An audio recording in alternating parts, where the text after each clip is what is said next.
Artificial intelligence isn't replacing lawyers. It's already deciding guilt before you ever see a judge. You walk into court thinking you'll get a fair hearing.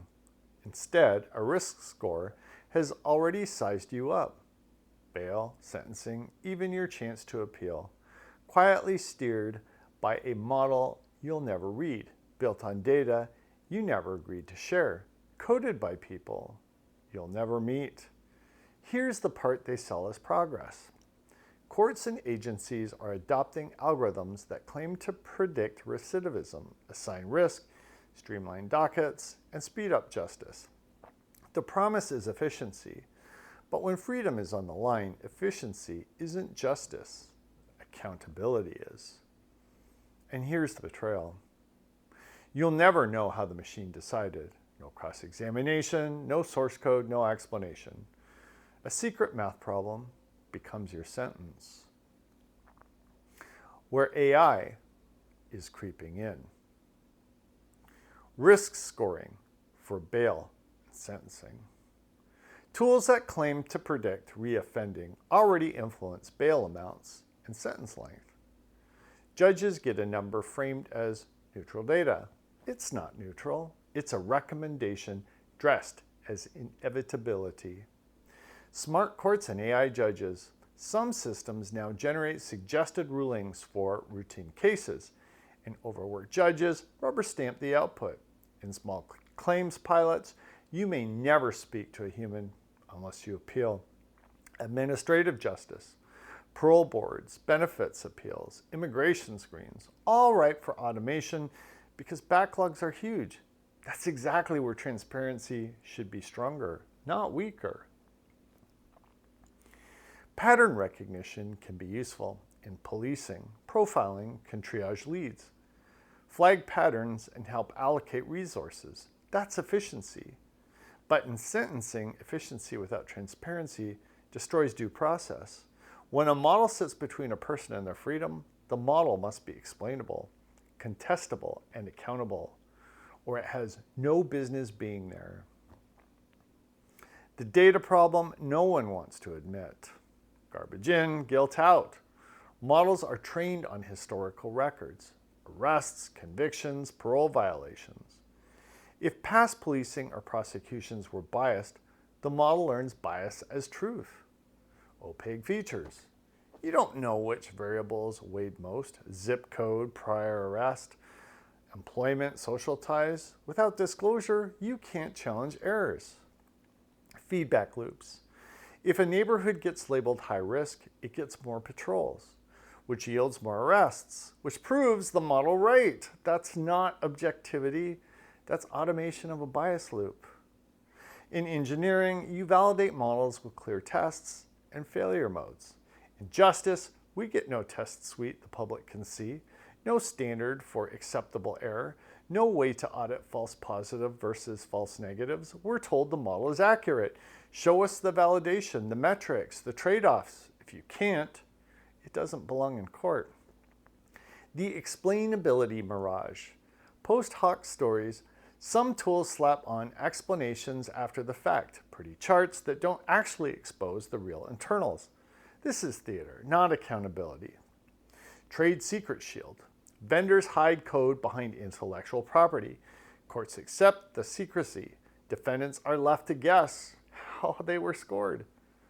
No adversarial testing. Real transparency means independent experts hammer the model with edge cases and biased inputs. That almost never happens. Where AI might belong and where it doesn't. Appropriate. Policing assist. Pattern analysis and anomaly detection, identifying links among cases. When it guides human discretion and is used to generate leads, not verdicts. Back office triage, sorting filings, summarizing transcripts, scheduling, non-decisional tasks where errors don't jail people. Not appropriate. Sentencing and bail decisions. Any tool that binds liberty must be fully transparent, open to challenge, and subject to strict published error budgets, or kept out entirely. Determinations of guilt. A model should never stand in for evidence that can be cross-examined. The slippery slope is already here.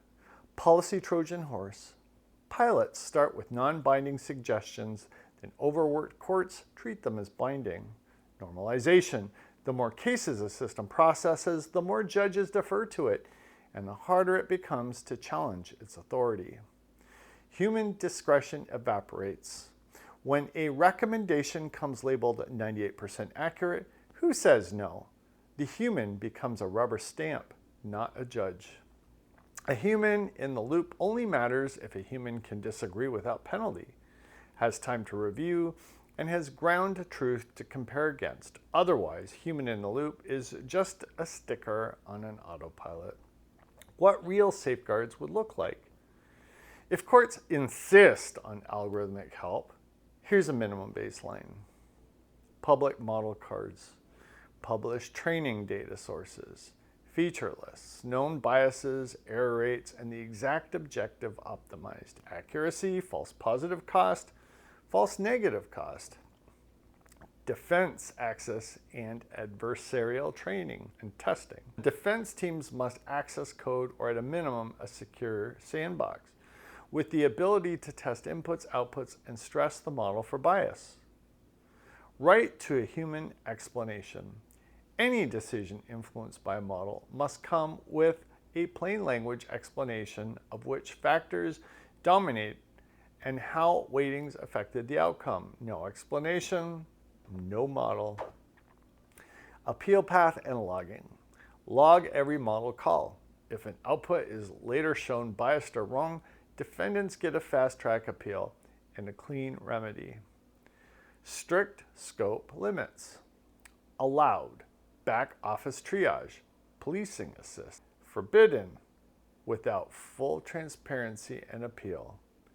Bail, sentencing, parole, guilt determinations. Profiling can be efficient in engineering and sometimes useful in policing to spot patterns. But efficiency isn't justice. Justice is explanation, accountability, and a real day in court. When a black box model assigns your risk score, you don't get a trial, you get a verdict dressed as math. And once a machine becomes the judge, fairness doesn't fail loudly. It disappears quietly by design. Subscribe if you want to keep pulling the mask off systems that turn rights into risk scores.